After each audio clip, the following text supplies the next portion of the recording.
Assalamualaikum warahmatullahi wabarakatuh.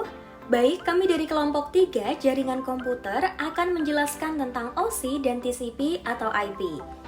OSI adalah singkatan dari Open System Interconnection, yaitu model referensi yang menggambarkan bagaimana informasi dari aplikasi perangkat lunak di satu komputer bergerak melalui media fisik ke aplikasi perangkat lunak di komputer lain.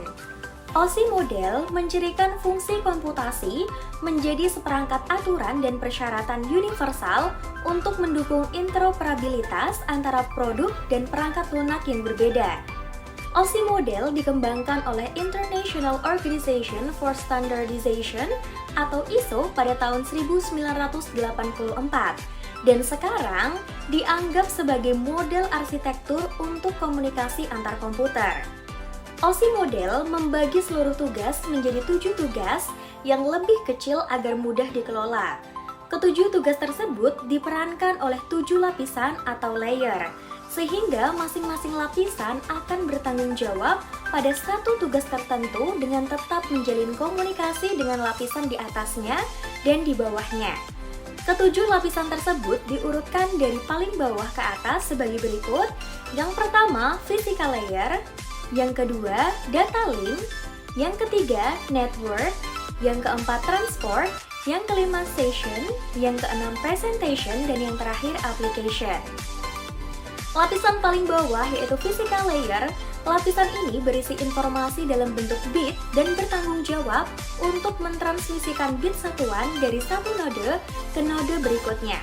Fungsi dari physical layer adalah yang pertama, sinkronasi bit, yang kedua, kontrol laju bit, yang ketiga, topologi fisik, dan yang terakhir, mode transmisi. Layer yang kedua yaitu data link. Data link bertanggung jawab atas pengiriman pesan dari node ke node.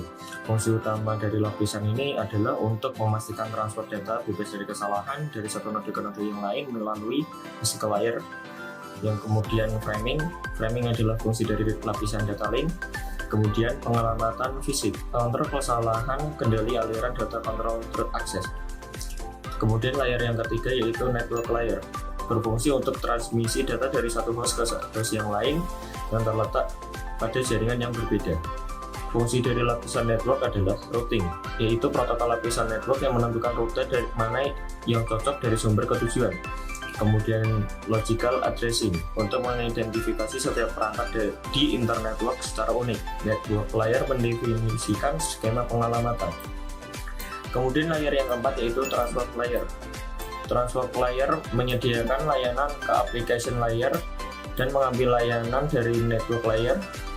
Data di lapisan tersebut sebagai segmen. Fungsi dari transport layer adalah sebagai berikut. Yang pertama, segmentasi dan reassembly, yaitu lapisan ini menerima pesan dari lapisan sesi dan memecah pesan dari unit yang lebih kecil. Kemudian service point addressing untuk mengirimkan pesan ke proses yang benar. Header lapisan transport menyertakan jenis alamat yang disebut service point addressing atau alamat port. Kemudian layer yang kelima yaitu session layer. Session layer ini bertanggung jawab untuk memberikan koneksi, pemeliharaan sesi, autentikasi, dan juga memastikan keamanan. Fungsi dari lapisan ini adalah membutuhkan sesi, pemeliharaan, dan penghentian sinkronisasi dialog controller. Kemudian yang keenam yaitu presentation layer. Presentation layer ini juga biasa disebut sebagai translator layer. Data dari application layer diekstraksi di sini dan dimanipulasi sesuai format yang diperlukan untuk dikirim melalui jaringan. Fungsi dari lapisan ini adalah mengenkripsi atau dekripsi kompresi. Kemudian layer yang ketujuh adalah application layer. Di bagian paling atas dari lapisan OSI model ini kita dapat menemukan application layer yang diimplementasikan oleh aplikasi jaringan. Aplikasi ini menghasilkan data yang harus ditransfer melalui jaringan. Fungsi lapisan ini sebagai jendela bagi layanan aplikasi untuk mengakses jaringan dan untuk menampilkan informasi yang diterima kepada pengguna. Kemudian cara kerja jaringan pada OSI model. Cara kerja jaringan pada OSI model. Agar informasi dapat dibaca oleh manusia, bisa ditransfer melalui jaringan dari satu perangkat ke perangkat lain. Data harus melalui 7 lapisan OSI model pertama pada perangkat pengirim dan kemudian naik ke 7 lapisan di ujung penerima. TCP atau IP adalah kepanjangan dari Transmission Control Protocol atau Internet Protocol. Ini merupakan protokol yang digunakan untuk menghubungkan komputer satu dengan komputer lainnya melalui internet agar dapat saling berkomunikasi. Salah satu fungsi utamanya yaitu melakukan sharing data antar komputer. Jadi, dengan kata lain, jika Anda memiliki lebih dari satu komputer dan ingin menghubungkan untuk melakukan sharing data atau komunikasi lainnya, maka jaringan TCP atau IP bisa menjadi solusinya. Keunggulan TCP atau IP: 1. Bisa digunakan untuk berbagai macam jenis jaringan dan tidak harus terikat dengan perangkat keras tertentu. 2. TCP atau IP bersifat open protokol standar sehingga bisa menghubungkan perangkat lunak dengan berbagai komputer. 3. Protokol ini juga dapat digunakan untuk mengetahui jaringan TCP atau IP lainnya, meskipun memiliki identitas berbeda. 4. Konsistensi protokol ini tinggi, sehingga banyak dipilih para pengguna komputer. Macam-macam layer pada TCP atau IP.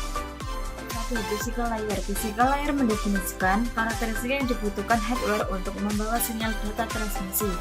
2. Network access layer. Protokol pada layer ini menyediakan media bagi sistem untuk mengirimkan data ke device lain yang terhubung secara langsung. Fungsi dalam layer ini adalah mengubah IP datagram ke frame yang ditransmisikan oleh network dan memetakan IP address ke physical address yang digunakan dalam jaringan. Yang ketiga, internet layer. Di atas network access layer adalah internet layer. Internet protokol adalah jantung dari TCP atau IP dan protokol paling penting pada internet layer. 4. Transport layer. Dua protokol utama pada layer ini adalah Transmission Control Protocol dan User Datagram Protocol. Kedua protokol ini mengirimkan data di antara application layer dan internet layer. Yang kelima, application layer. Pada sisi paling atas dari arsitektur protokol TCP adalah application layer. Layer ini termasuk seluruh proses yang menggunakan transport layer untuk mengirimkan data. Banyak sekali aplikasi protokol yang digunakan saat ini. Beberapa di antaranya adalah Telnet, yaitu Network Terminal Protocol. Lalu ada FTP, File Transfer Protocol, SMTP, Simple Mode Transfer Protocol, DNS, Domain Name Service, RIP, Routing Information Protocol, HTTP, Hypertext Transfer Protocol, dan masih ada lain banyak sekali.